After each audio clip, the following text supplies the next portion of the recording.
Greetings, a warm welcome, namaste to you all. Hey Sagittarius, this is your December reading with me, the final one for 2017. So it's time to get into the groove of letting that energy go. It's like time travel. We move from one year to the next in the space of a moment in time.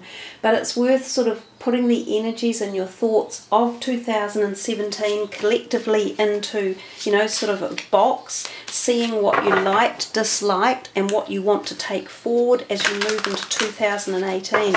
Positive intentions and manifestations and desires are really important and powerful at this time of the year. And I can't sort of say it enough. It's all about focusing on the things that you want in life and seeing that you powerhouse that energy through to the new year.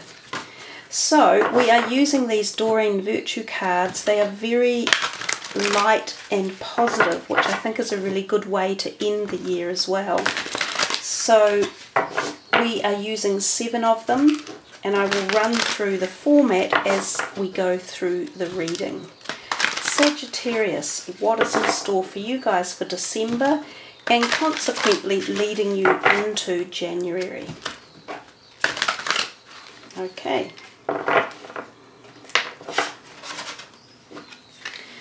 Your first card is the Sun, which is a major arcana. Lovely.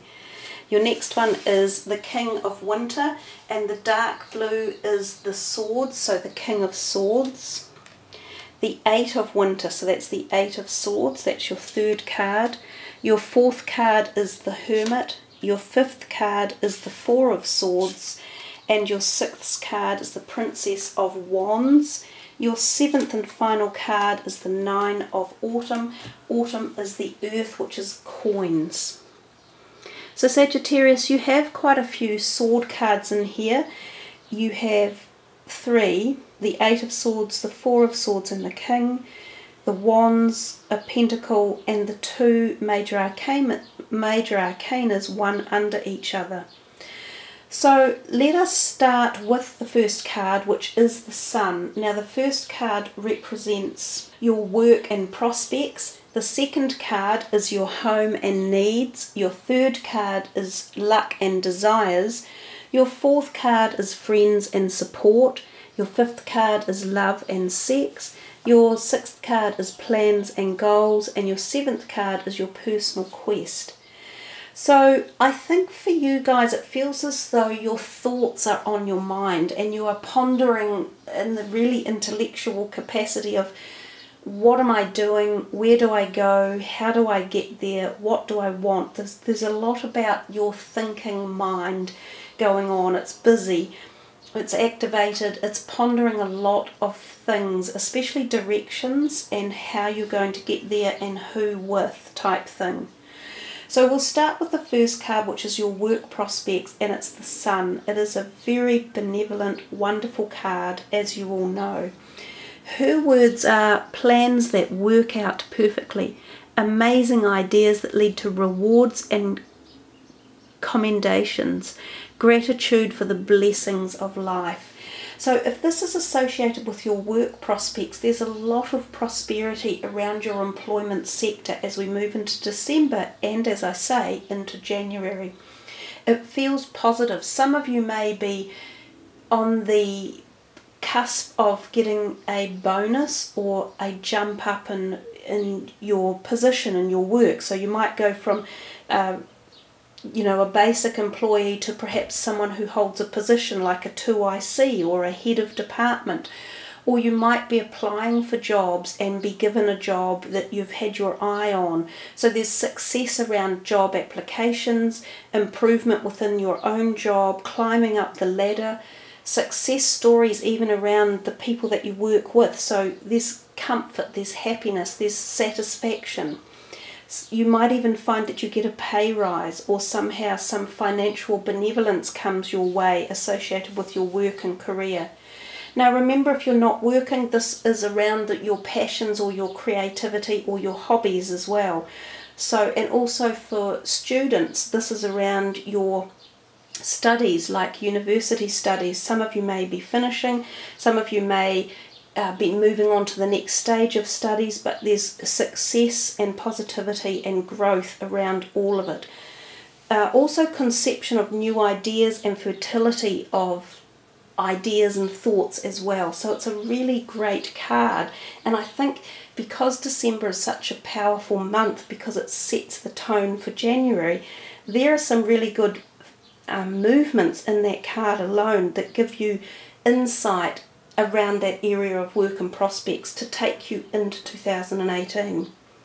So the next one is your home and needs, and we see the King of Swords. He is knowledgeable, experienced, fair-minded, unemotional. And it says, get advice from someone professional and objective, public speaking and unemotional relationships.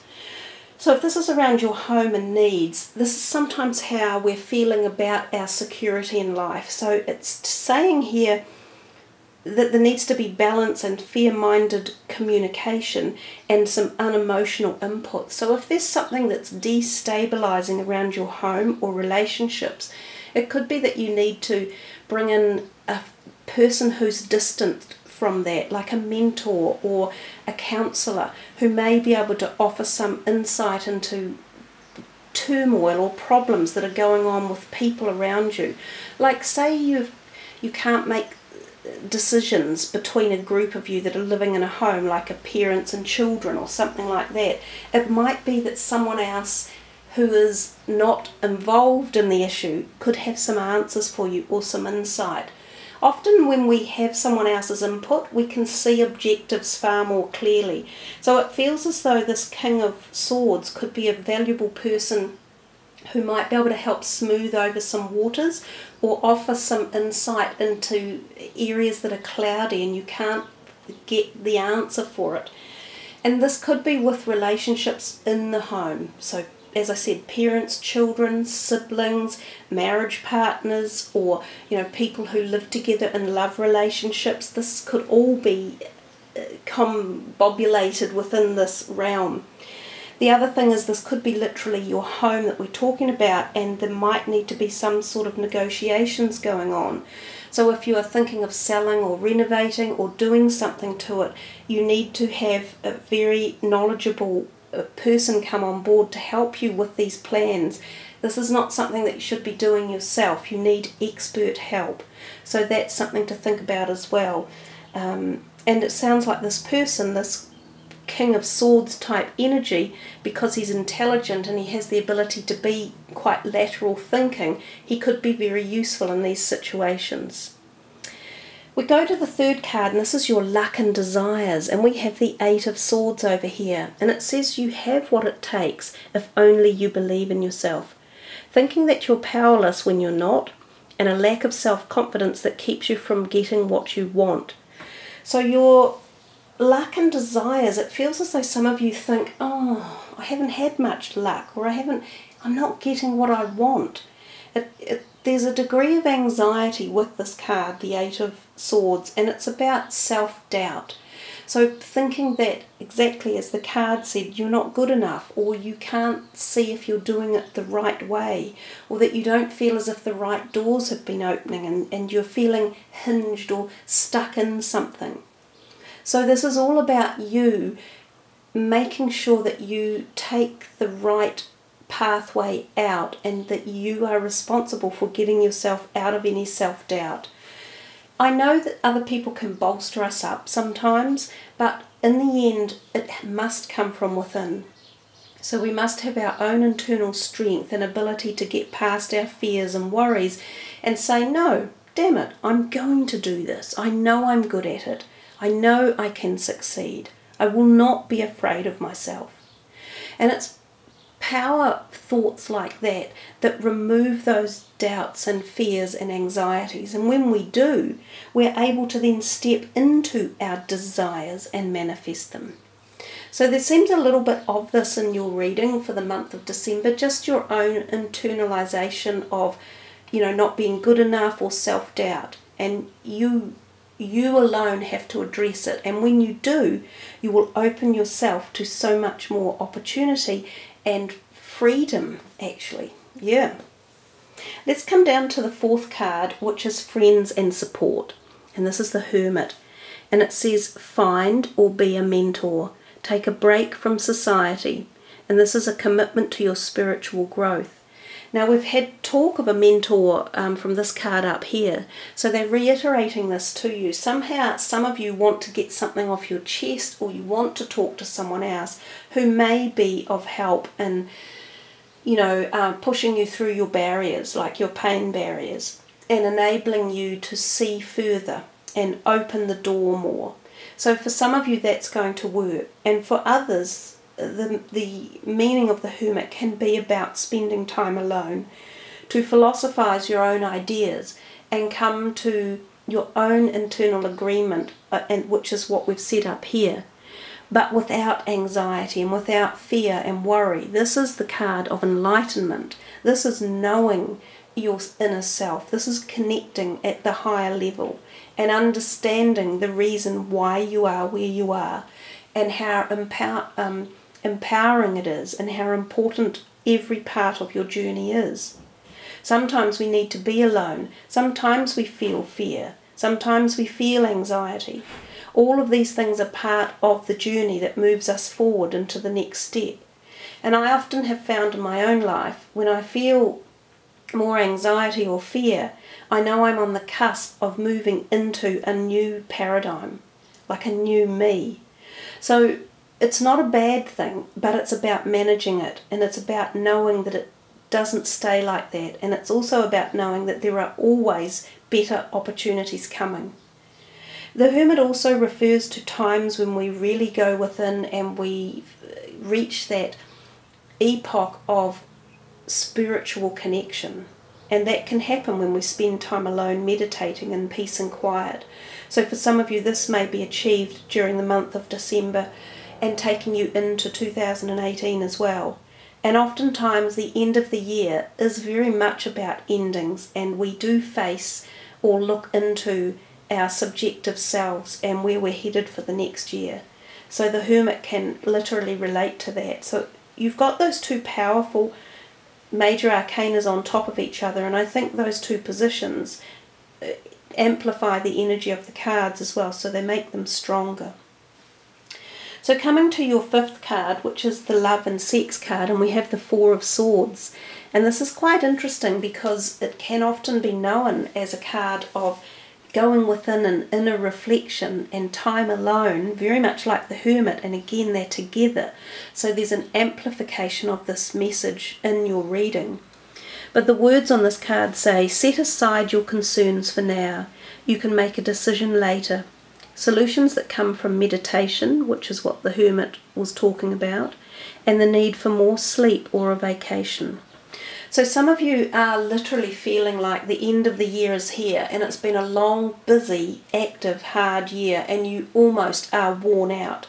So some of you literally do need to stop and take a big breath and relax and slow down, Sagittarius, because often you don't. You're like the all go fire energy, and your mind literally never stops. You are one of the most activated in the mind area, and you're known as one of the most intelligent of all the signs, and you're often very esoteric as well, seeking to find that spiritual connection to the physical aspects of life. So some of you are being told, do slow down and do let the nervous energy abate from you, and do address any anxiety or tension or nervousness. They're telling you to stop and take a break, and that's what the Hermit card is doing quite clearly. So, listen to it. When your body tells you to slow down and stop and be calm and not be so agitated, that's a really good idea.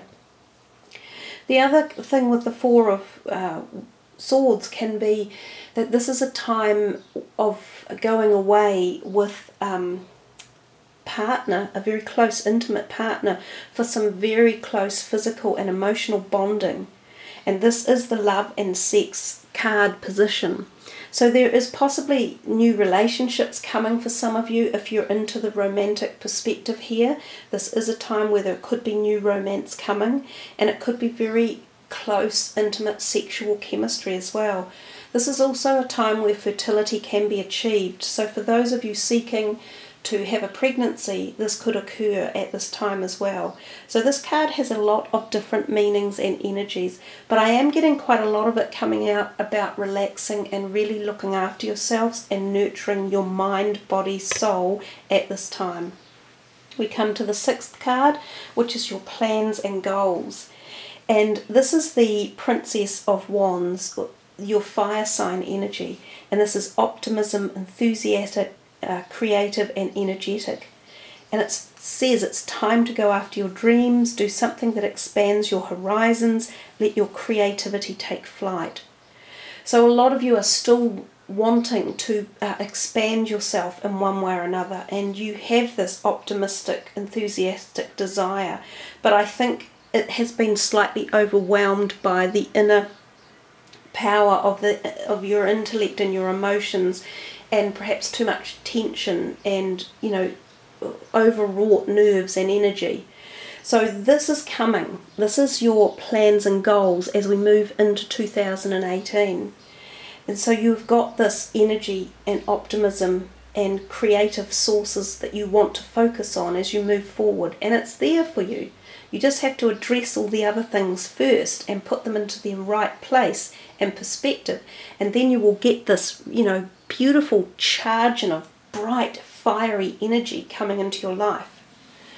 The last one is personal quest, and this is the 9 of coins or pentacles, and it says reward yourself for all your hard work, being happily and successfully self-employed and cherishing your time alone.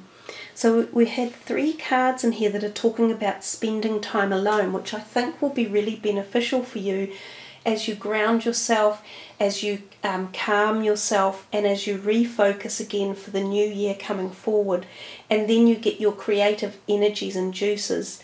Now this is also talking about self-employment. So that Sun card at the position number 1 might very well have been for some of you about being self-employed and moving into that arena in your life. So it's a very positive 2 sets of cards there talking about employment structure. It's known as a very beneficial card in terms of finances, so I think finances are also on your mind as you move into 2018. It could be part of that whole career option move and who you are and what you want to do with your career or your financial disposition, or even how you feel grounded and homely in your life as well. But basically, Sagittarians, there's a lot of information in this reading. It's quite strong and it's quite structured. They're giving you a lot of advice about nurturing yourself and giving yourself some time out where you will find answers from within. And when you do, you will get back your fire energy, which you're so known for anyhow. So it's like rejuvenating and repostulating and reinvigorating as the new year rolls in. So there we are, Sagittarians. Thank you for listening, and I trust you have a wonderful December ahead, and that as 2018 rolls around and you celebrate the new year, you do it with joy and happiness and good companionship and the knowledge of awakening your optimistic, enthusiastic creative energies for 2018. So thanks everyone. Leave your messages behind and like and sub. It's all wonderful towards the channel, and I love to read your comments as well. Have a fantastic December and a great start to 2018. Much love. Namaste.